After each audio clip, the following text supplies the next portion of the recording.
الله أكبر الله أكبر.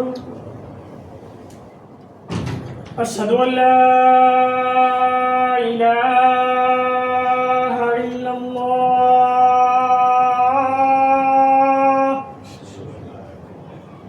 أشهد أن لا إله إلا الله.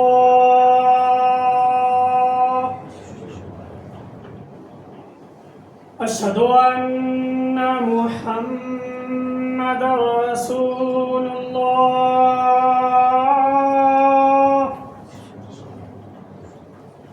أشهد أن محمدا رسول الله. حي على الصلاة.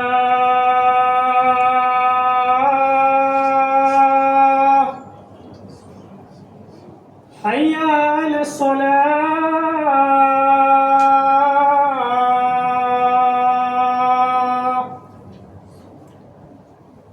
حي على الفلاح.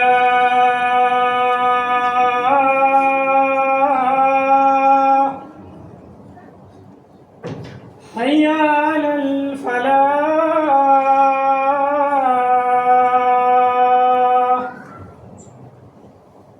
الله أكبر الله أكبر. لا إله إلا الله.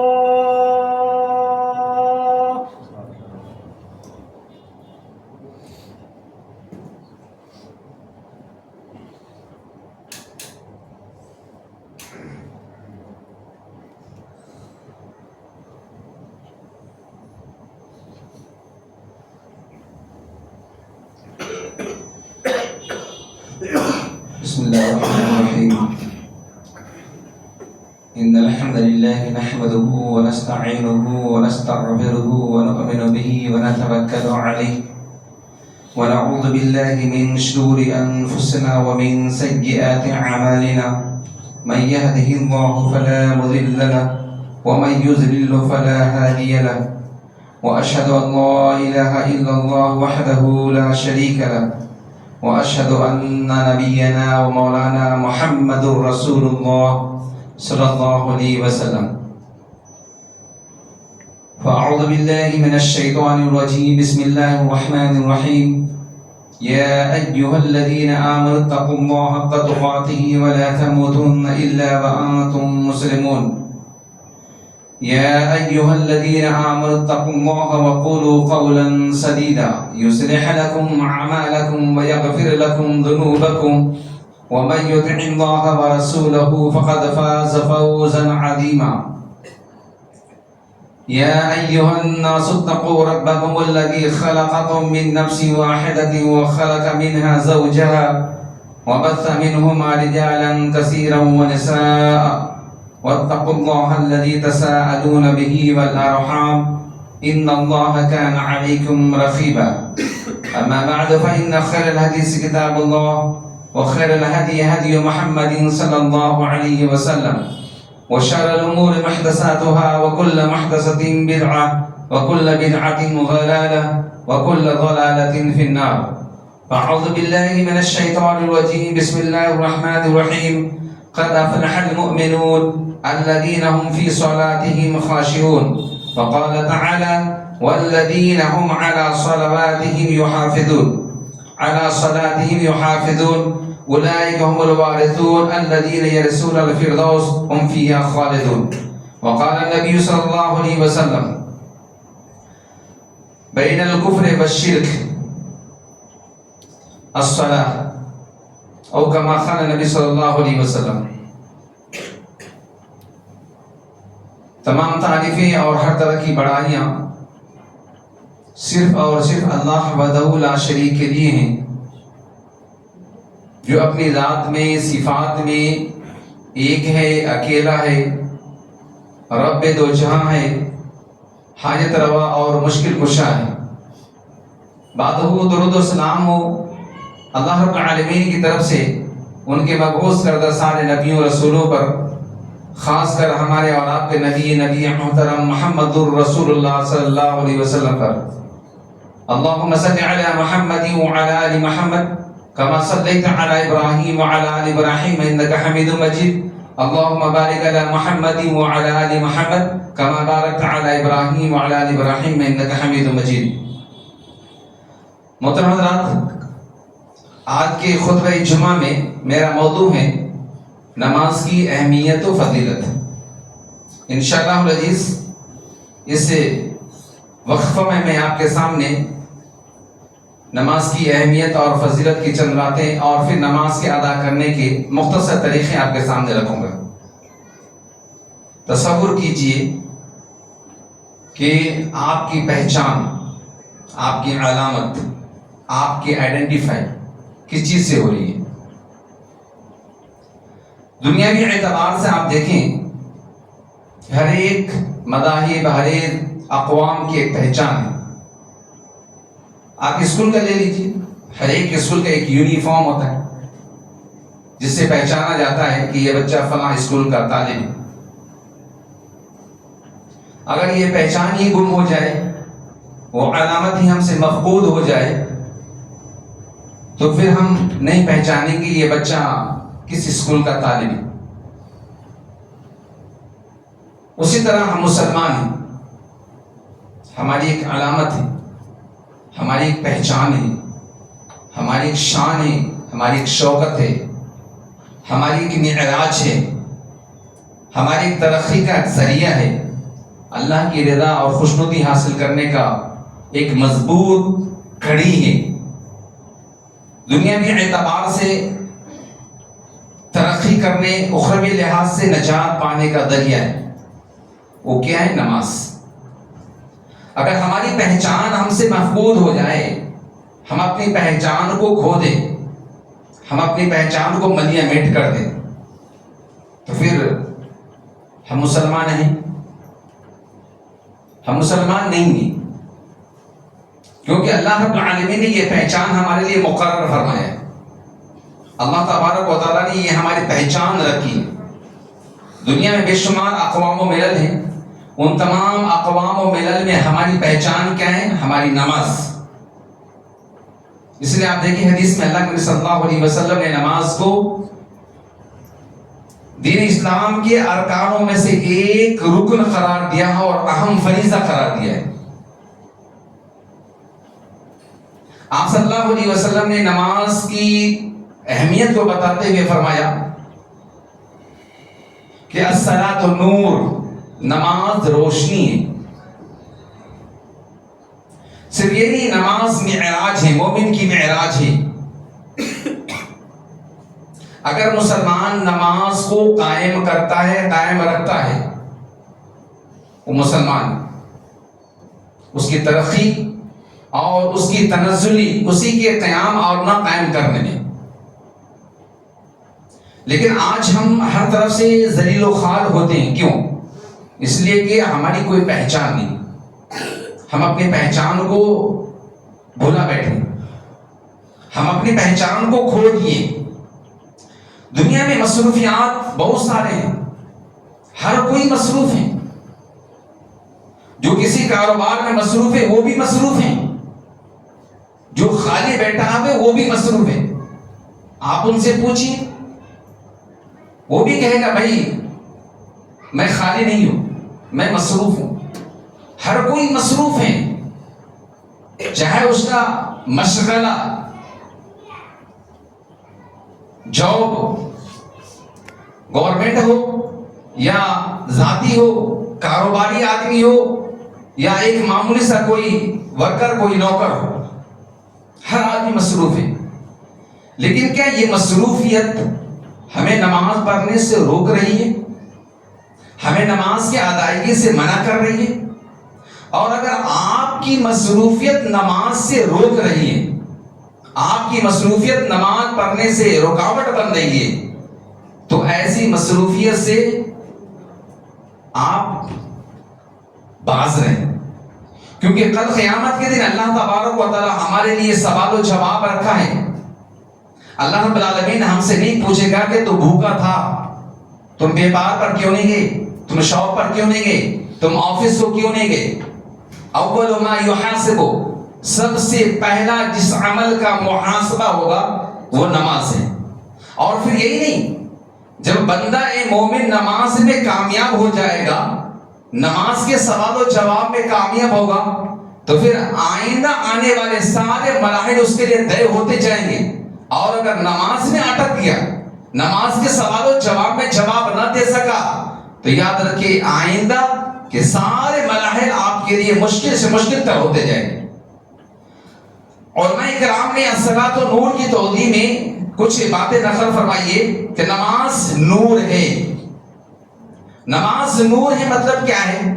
آپ کی دنیا بھی وہ نماز بناتی ہے اور آپ کی آخرت بھی نماز سنوارتی ہے. کل قیامت کے دن اللہ رب العالمین صراط مستقیم پر چلائے گا، ہمیں پار کرے گا، وہاں بھی یہ نماز ہمارے لیے روشنی بن کر کے آئے گی. تو نماز ہر جگہ، ہر موڑ، دنیا میں، آخرت میں، ہر جگہ کام آنے والی عبادت ہے. نماز مومن کی معراج ہے. آپ دیکھیے شریعت اسلامیہ کے جتنے بھی احکام ہیں، جتنے بھی فرائض ہیں، جتنے بھی اوامر ہیں، ان تمام کا نفوذ اللہ رب العالمین نے دنیاوی سطح پر فرمائی. زکوٰۃ کا حکم دنیا میں اللہ رب العالمین دیا نبی صلی اللہ علیہ وسلم. حج کا حکم اللہ رب العالمین نے دنیا میں نبی صلی اللہ علیہ وسلم کو دیا. دیگر اور فرائض کو دیکھ لے، احکام کو دیکھ لے. لیکن کیا وجہ ہے کہ اللہ رب العالمین نے اپنے حبیب محمد رسول اللہ صلی اللہ علیہ وسلم کو ساتوں آسمان سے اوپر بلا کر کے نماز کا تحفہ عطا فرمایا؟ یہ نماز کی اہمیت بتاتی ہے کہ نماز بڑا اہم معاملہ ہے، بڑا اہم فریضہ ہے، بڑی اہم عبادت ہے. اور یہی عبادت ہماری پہچان ہے اور ہماری شان ہے. اگر آپ کی مصروفیت اگر تھوڑی دیر کے لیے مان لے کہ آپ کی مصروفیت آپ سے چھوڑ گئی، کوئی حرج نہیں، کوئی حرج نہیں. لیکن اگر آپ کی ایک وقتی نماز ضائع ہو گئی، ایک وقت کی نماز آپ نے جان بوجھ کر چھوڑ دیا، ایک وقت کی نماز آپ گویا کہ چھوڑ دیا، تو آپ نہیں مومن نہیں کافر کے دائرے میں چلے جاتے. دنیا چار بڑے بڑے اماموں کا گن گاتی ہے. چار بڑے بڑے اماموں کو ماننے والے دنیا میں پائے جاتے ہیں. امام مالک رحمۃ اللہ علیہ، امام شافعی، امام احمد اور امام مالک رحمۃ اللہ علیہ. الغرض یہ چار بڑے بڑے امام ہیں، ان تمام کا فتویٰ نماز کے تعلق سے بڑا سخت ہے، سوائے امام ابو حنیفہ رحمۃ اللہ علیہ کے کہ انہوں نے کچھ نرمی اختیار کی ہے اس کے فتوے میں. جو آدمی نماز نہیں پڑھتا اس کے تعلق سے، لیکن اس کے پاس بھی یہ ہے کہ جو نماز نہیں پڑھتا ہے اس کو سزا دی جائے، اس کو مار کی سزا ہو، اس کو جیل بھیج دیا جائے. اگر آج حکومت اسلامی ہوتی، اسلامی حکومت ہوتی، تو ہماری مجال نہیں کہ ہم نماز کو یوں ہی برباد کریں، ہم نماز کو یوں ہی چھوڑ دیں. نماز روشنی ہے، نماز نور ہے، نماز اہم رکن ہے، نماز ایک اہم فریضہ ہے، نماز ایک اہم رکن ہے، اور نماز ہی ہمارے اور غیروں کے درمیان حد فاصل ہے. پھر میں آپ سے پوچھ رہا ہوں کہ کیا سبب ہے کہ آپ نماز نہیں پڑھتے؟ کیا وجہ کہ آپ نماز نہیں پڑھتے؟ حالانکہ نبیوں نے اپنے ماننے والوں کو کسی نہ کسی ناحیے سے اللہ رب العالمین کو نماز کا حکم دیا، اور کسی نہ کسی ناحیے سے نماز کی شکل جو بھی ہو، نماز کے اوقات جو بھی ہو، ہر نبی نے نماز کو قائم رکھا اور اپنی امتی کو نماز پڑھنے کی تلقین فرمائی.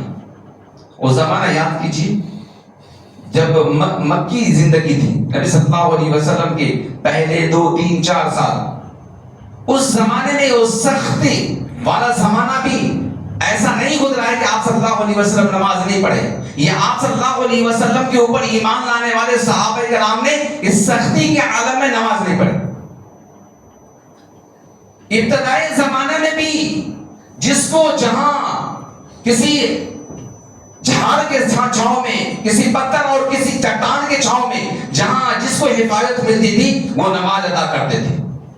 ایسے گھڑی میں بھی وہ نماز نہیں چھوڑے، تو پھر ہمارے لیے کیا غضب ہے کہ ہمارے محلے میں، معاشرے میں، گاؤں میں، شہر میں مسجدوں کا انبار ہے، ڈگر ڈگر پہ مساجدیں ہیں۔ الحمدللہ مسلمان قوم نے اپنے زندہ ہونے کا ثبوت دیا ہے کہ اس کے معاشرے اور اس کے گاؤں اور سوسائٹی میں مساجد رہے، لیکن مساجد کیسی ہے؟ مسجد مرثیہ خواہیں کہ نمازی نہ رہے، یعنی وہ صاحب اوصاف حجازی نہ رہے۔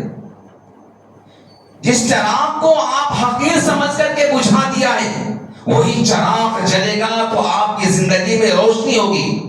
وہ ایک سجدہ جسے تو حقیر سمجھتا ہے، وہ ایک سجدہ جسے تو حقیر جانتا ہے، وہی سجدہ ہمیں تمام معبودوں سے بچاتے، باطل معبودوں سے بچاتا ہے۔ یہ ہماری پہچان ہے، یہ ہماری علامت ہے نماز۔ اللہ رب العالمین نے قرآن مجید میں تقریباً 700 سے زائد مقامات پر نماز کی ادائیگی کا حکم دیا ہے، چاہے صیغہ غائب کے ساتھ ہو، صیغہ امر کے ساتھ ہو، صیغہ فعل مضارع کے ساتھ ہو۔ اللہ رب العالمین نے 700 مقامات بلکہ اس سے بھی زائد مقامات پر نماز کے بارے میں ارشاد فرمایا ہے۔ لیکن یہ امت ہے تو سب سے زیادہ کوتاہی اور سب سے زیادہ غفلت اسی فریضہ کی ادائیگی میں۔ کہ آپ کے والد، ان نوجوانوں سے میں پوچھ رہا ہوں جن کے الحمدللہ والد کا سایہ ان کے سر پر ہے ابھی، کہ آپ کے والدین آپ کو نماز پڑھنے سے روکتے ہیں؟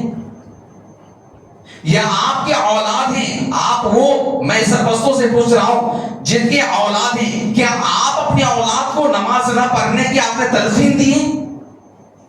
لیکن کیا غضب ہے کہ معاشرے میں نمازی نظر نہیں آتے، کیا غضب ہے کہ نماز پڑھنے والے نظر نہیں آتے۔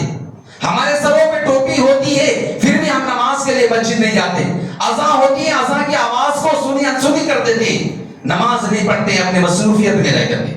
کیا غضب ہے کہ اپنی علامت کو ہم بجھا دے رہے ہیں، کیا غضب ہے کہ اپنی پہچان کو ہم کھو دے رہے ہیں۔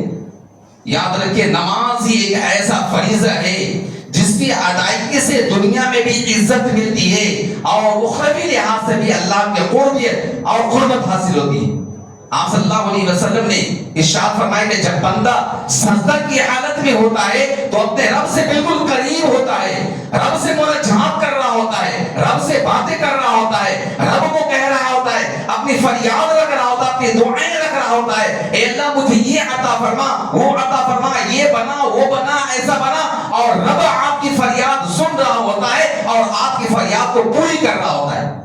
لیکن جب ہمارا ربط ہی اپنے رب سے ٹوٹ جائے، جب ہمارا تعلق ہی اپنے رب سے چھوٹ جائے، جب ہماری محبت ہی اپنے رب سے نہ ہو، اپنی رضا، اپنے رب کی رضا کی تلاشی ہم سے نہ ہو، تو پھر کیسے اللہ رب العالمین کی رحمت کی امید ہم کر سکتے ہیں؟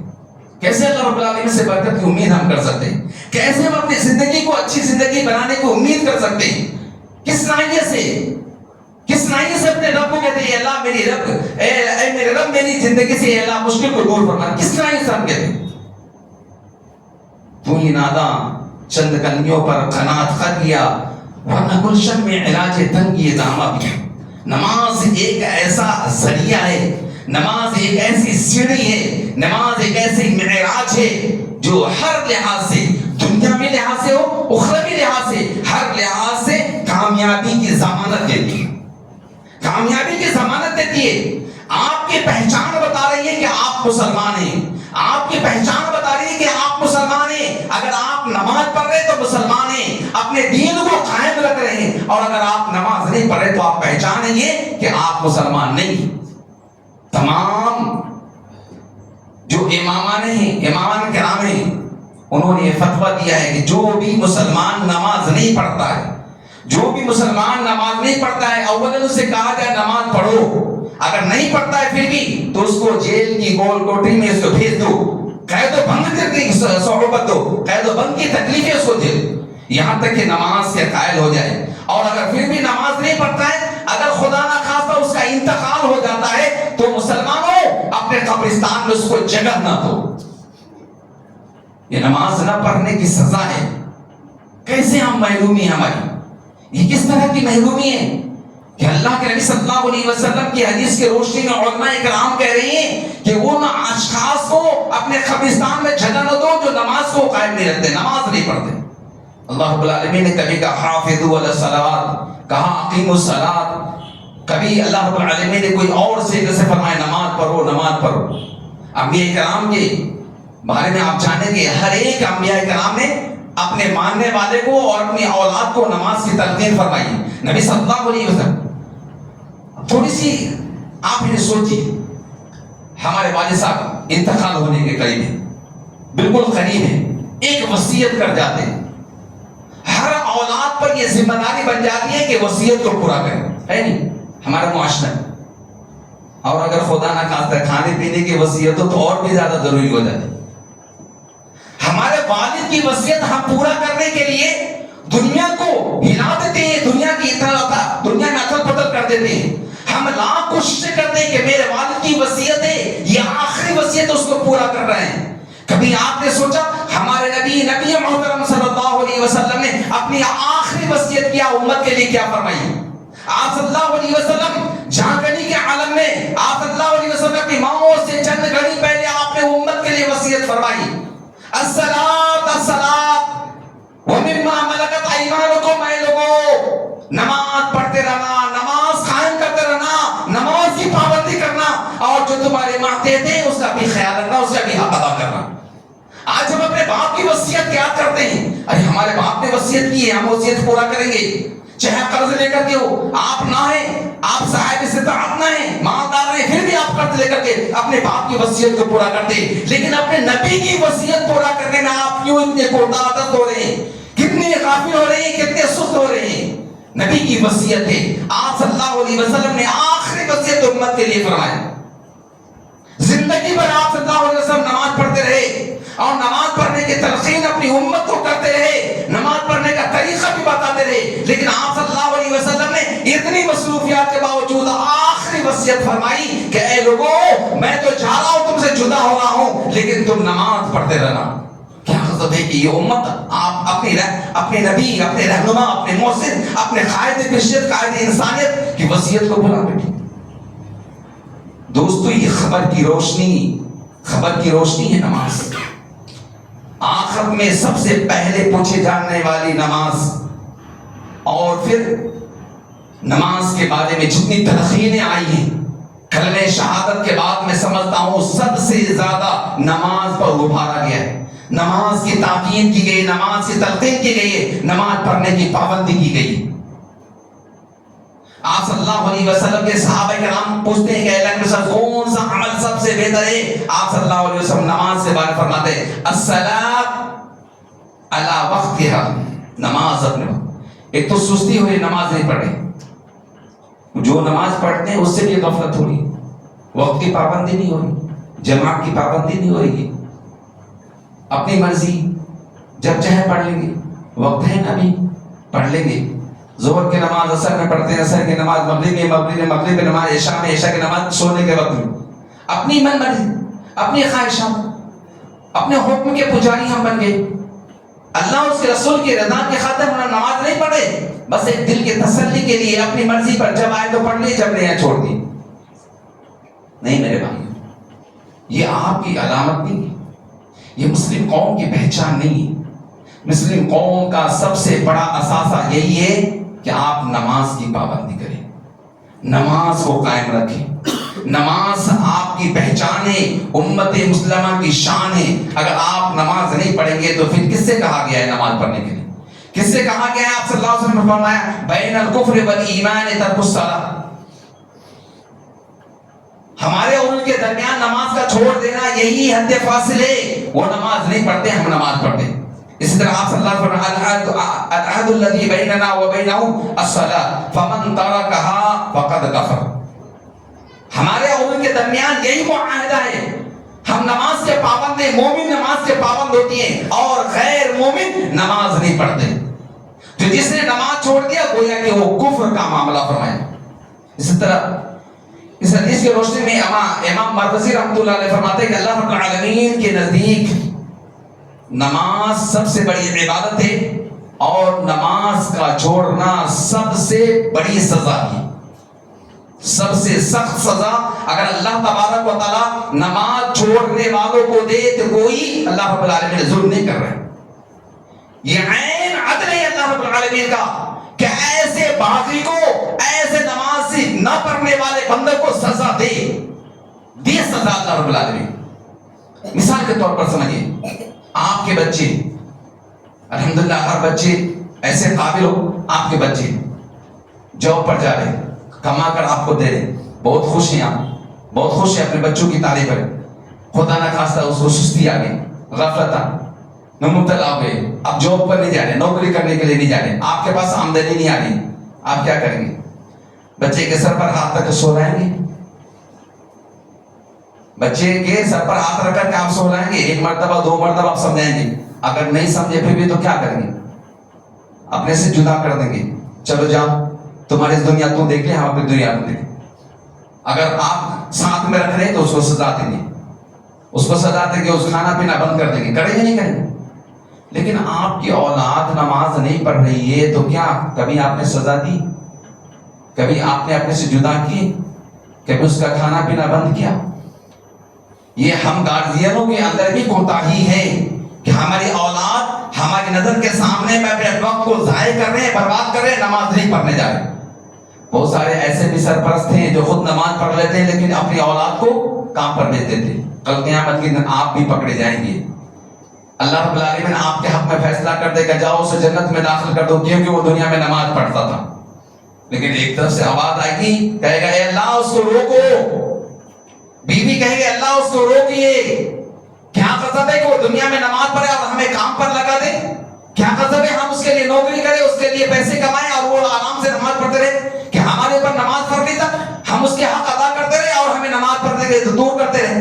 اللہ رب العالمین آپ سے بھی سوال کرے گا. اس لیے میرے بھائیوں، اپنے دل کو جھنجھوڑو، اپنے دل کو جھنجھوڑو. خود نماز پڑھتے ہیں، اپنی اولاد نماز نہیں پڑھتے تو پھر کیسے نمازی آپ؟ کہ اللہ رب العالمین نے آپ کو نماز پڑھانے کا ذمہ دار نہیں بنایا؟ اللہ رب العالمین نے خود آپ کو نماز پڑھنے کی ذمہ داری دی ہے، اپنی اولاد کو نماز پڑھنے کی تلقین کرنے کی ذمہ داری نہیں دی. آپ صلی اللہ علیہ وسلم نے یہاں تک فرمایا کہ جب بچہ 10 سال کا ہو جائے اور بچہ آپ کی بات نہیں مانتا، آپ نماز پڑھنے کے لیے کہہ رہے ہیں، تو آپ بچے کو تعلیماً آپ اس کو سزا دو، مار کے سزا دو. لیکن کون ایسا گارجین ہے، کون ایسا سرپرست ہے کہ ہماری اولاد نگاہوں کے سامنے ہے، نماز نہیں پڑھ رہی اور اس کو ہم سزا دے رہے؟ کون ہے ایسے سرپرست؟ تو جو سرپرست خود ایسے کوتاہی ہوں گے، غافل ہوں گے، اللہ کے فریضے کی ادائیگی میں اتنے سست ہوں گے، تو اس کی اولاد بھی ایسی ہوگی. اس لیے میرے بھائیوں، معاشرے میں اگر کوئی نماز نہیں پڑھ رہا ہے تو ہم ذمہ دار ہیں. معاشرے میں نماز نہیں پڑھ رہے تو آپ ذمہ دار ہیں. معاشرے کے دوسرے اشخاص نہیں، آپ ذمہ دار ہیں. آپ لوگوں کو کہیے، لوگ کہہ رہے کہ بھائی اس میں غضب کیا ہے؟ اللہ رب العالمین نے قرآن مجید میں فرمایا لا اکراہ فی الدین، دین میں کوئی زبردست نہیں. یہ آپ کے لیے حکم نہیں ہے. غلط تعبیر کر رہی اس آیت کی، غلط تشریح کر رہی اس آیت کی. لا اکراہ فی الدین آپ کے لیے نہیں. آپ تو مسلمان ہیں، آپ کو کہا جا رہا ہے نماز پڑھنا ہی پڑھنا ہے. یہ تو غیروں کے لیے کہا جائے کہ زبردستی اسلام میں داخل مت کراؤ اس کو. آپ کو نماز پڑھنا ہی ہوگا، نماز کی ادائیگی کرنی ہوگی. نماز مومن کی شان ہے، آنکھوں کی ٹھنڈک ہے. ارحنا بلال، آپ صلی اللہ علیہ وسلم فرماتے ہیں بلال رضی اللہ عنہ، بلال نمازوں کے ذریعے سے مجھے میری آنکھوں کی ٹھنڈک پہنچاؤ. مجھے میری آنکھوں کی ٹھنڈک نماز ہے. اللہ رب العالمین سے بندے مومن کیا دعا کرتے ہیں؟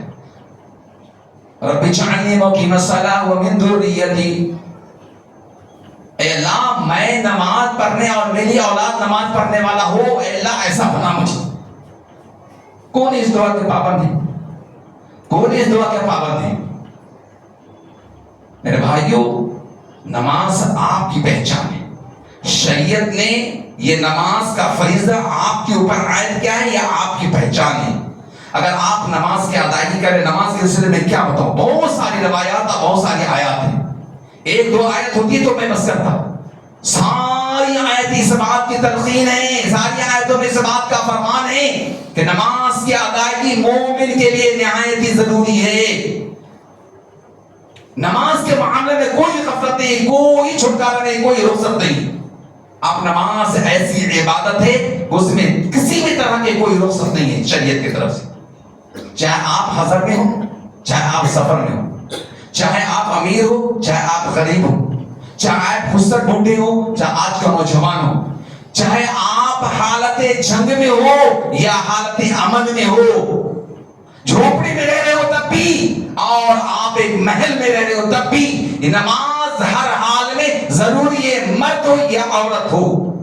اگر آپ 10 سال کے ہو گئے تو آپ مرتے مرتے تک نماز کی ادائیگی کرنا ہے، نماز پڑھنا ہے، چاہے آپ کھڑے ہو کر کے نہ پڑھ سکے بیٹھ کر پڑھو، بیٹھ کر نہیں پڑھ سکتے لیٹ کر پڑھو، لیٹ کر نہیں پڑھ سکتے اشارے سے پڑھو، مگر نماز پڑھو۔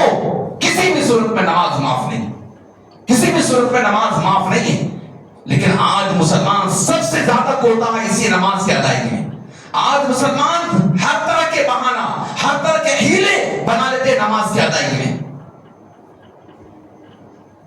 اللہ کی عبادت کے بعد، اللہ کے حق کے بعد بندوں کے حقوق ہم پر آئے، اور بندوں کے حقوق میں سب سے زیادہ کون ہے حقدار؟ ماں باپ۔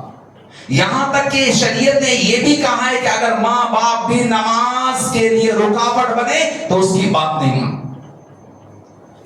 حی علی الصلاۃ، مؤذن پکار رہا ہے، آپ کو نماز کے لیے آنے کی دعوت دی جا رہی ہے، آپ کے والد کرے بیٹا ذرا مارکیٹ جا کر کے ہے نہیں کچھ لے کر کے آؤ، آپ کیا کریں گے؟ دل پر ہاتھ رکھ کر کے سوال کیجیے، جواب دیجیے۔ آپ دل پر ہاتھ رکھ کر سوال کیجیے خود سے اور جواب خود سے تلاشیے کہ آپ کیا کریں گے؟ رب کی پکار کو سنیں گے یا اپنے والد کی پکار کو؟ حالانکہ بندوں کے حقوق میں سب سے اولین حق ماں باپ کا حق ہے، ماں باپ کا حق ہے۔ لیکن اللہ رب العالمین نے ماں باپ کے حق کے ادائیگی بھی دائرے میں رہ کر کے کہا۔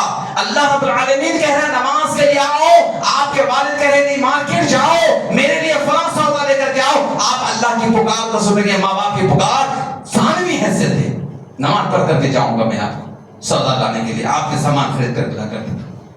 یہ ہے نماز کے، اور ہم سب سے زیادہ اعراض نماز سے ہی کریں، پھر ہم کیسے پہچانے جائیں گے مسلمان؟ یہ ٹوپی پہچان ہے ہماری؟ نہیں۔ یہ داڑھی ہماری پہچان ہے؟ نہیں۔ یہ جبہ ہماری پہچان ہے؟ نہیں۔ کیا کوئی شرٹ پہنتا ہے تو کوئی مسلمان نہیں؟ لیکن مسلمان کی پہچان کیا ہے؟ نماز۔ نماز آپ صلی اللہ علیہ وسلم جتنی تلقین اور جتنی آپ صلی اللہ علیہ وسلم اس کی تعین فرمائیے کسی اور کی نہیں فرمائی۔ اس لیے میرے بھائیوں نماز کی پابندی کی، یہ ہماری معراج ہے، یہ ہماری پہچان ہے، یہ ہمارا اللہ سے قریب ہونے کا ذریعہ ہے، ایک زینہ ہے کامیابی کا، ایک سیڑھی ہے کامیابی کی، اور آخرت میں بھی اور دنیا میں بھی کامیابی کا ایک بہترین ذریعہ ہے۔ اگر اسی ذریعے کو ہم کمزور کر دیں گے، اسی ذریعے کو ہم نہیں تھامیں گے، اسی ذریعے کو ہم مضبوطی سے نہیں تھامیں گے تو یاد رکھیں ہم کہیں بھی نہیں پہنچ سکتے، نہ رب کے ہو سکتے نہ دنیا والے ہو سکتے۔ اللہ رب العالمین ہماری عزت اسی وجہ سے فرماتا ہے کہ اللہ رب العالمین نے ہمیں جو احکام کی پابندی کرنے کے لیے کہا ہم اس احکام کی پابندی کرتے۔ دنیا کی نگاہوں میں ہماری عزت اس لیے ہوتی ہے کہ اللہ رب العالمین کے حقوق کو ہم ادا کر رہے ہیں، اللہ رب العالمین کے احکام کی بچاؤ کر رہے ہیں، اللہ رب العالمین جو ہم پر فرائض عائد کیے ان فرائض کی ادائیگی کر رہے ہیں۔ اللہ رب العالمین ہماری عزت کو بحال فرمائے گا، نگاہوں میں دوسروں کی نگاہوں میں ہماری عزت بڑھائے گا۔ اور اگر ہم اللہ رب العالمین کے احکام کی پابندی نہیں کریں تو دنیا میں بھی ہمیں ذلت اور رسوائی کا سامنا کرنا پڑے گا، اور پھر آخرت میں تو ہمارے لیے جہنم کی وعید ہے ہی۔ میں ایک بات بول کر کے آپ کے سامنے یہ بات رکھ رہا ہوں کہ اللہ رب العالمین ایک طرف نماز کی خوشخبری دی ہے، قد افلح المؤمنون الذین هم فی صلاتهم خاشعون، جو نماز کو خشوع و خضوع کے ساتھ ادا کرتے ہیں وہ کامیاب ہیں۔ کامیاب ہے نہیں نماز پڑھنے والے، لیکن ایک چیز اللہ رب العالمین نے اپوزٹ مانا ہے، فویل للمصلین، نمازیوں کے لیے خرابی، نمازیوں کے لیے خرابی کا کیوں ہے؟ آگے والی آیت اس کی وضاحت کریں، فویل للمصلین الذین هم فی صلاتهم خاشعون، الذین هم فویل للمصلین الذین هم یراؤون، ایسے نمازیوں کے لیے نقصان ہے، ویل ہے جو سستی اور غفلت سے نماز پڑھتے ہیں، ایک وقت پڑھتے ہیں 2 وقت نہیں پڑھتے، ایک ہفتہ پڑھتے ہیں پھر مہینوں غائب ہو جاتے ہیں۔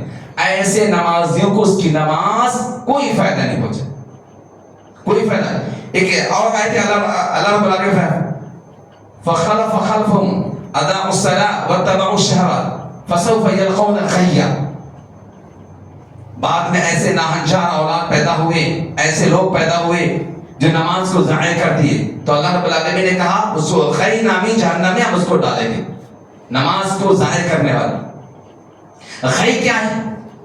علماء کرام نے خی کی تشریح کرتے ہوئے فرمایا خی جہنم کا ایک حصہ ہے، جہنم کا ایک حصہ ہے جو سب سے نیچا اور پھر گہرائی میں بھی زیادہ، اور پھر اس کے اندر اللہ رب العالمین نے ہر قسم کی سزا مقرر کر دی ہے کہ جو نمازی نہیں ہے، جو نماز نہیں پڑھتا ہے، اس کا یہ ٹھکانہ ہے اور یہ ہر طرح کی سزا اس کو اس میں دیں گے۔ خی نامی وادی میں، جہنم کی وادی میں ڈالیں گے۔ تو میرے بزرگوں، دوستوں، نوجوان ساتھیوں، میں آپ کو بڑی ادب کے ساتھ آپ کے سامنے یہ باتیں، یہ التجا رکھ رہا ہوں کہ آپ نماز پڑھیے، نماز کی پابندی کیجیے، نماز کو قائم کیجیے۔ اسی نماز کو قائم کرنے میں ہمارے لیے دنیاوی اعتبار سے برکت ہے، ہمارے کاروبار میں برکت ہوگی، ہمارے روپے پیسے بڑھ گئے، ہمارے مالداری میں برکت ہوگی، ہمیں تندرستی حاصل ہوگی، ہمیں عزت ملے گی، دنیا میں وقار ملے گا، اور آخرت میں نجات اور کامیابی اور اللہ رب العالمین کے بنائے ہوئے بے شمار نعمتوں والی جنت ملے گی۔ اور اگر نماز نہیں پڑھے تو ان ساری چیزوں سے آپ محروم رہیں گے، بلکہ دنیا میں بھی ذلیل اور آخرت میں بھی رسوا ہوں گے۔ اللہ رب العالمین سے دعا فرمائیں کہ اللہ تبارک و تعالی ہمیں نماز کی ادائیگی کے توفیق عطا فرمائے، جماعت کے ساتھ بر وقت نماز ادا کرنے کی توفیق عطا فرمائے، اور اس معاملے میں جو بھی کوتاہی، جو بھی ہیلے، جو بھی بہانے، جو بھی معاملہ ہے اللہ اس کو ہے نہیں پرے رکھنے کی ہمیں توفیق عطا فرمائے، نماز کی پابندی کرنے کی توفیق عطا فرمائے۔ وما توفیق الا بالله، علیہ توکلت و الیہ انیب، وآخر دعوانا الحمد للہ رب العالمین۔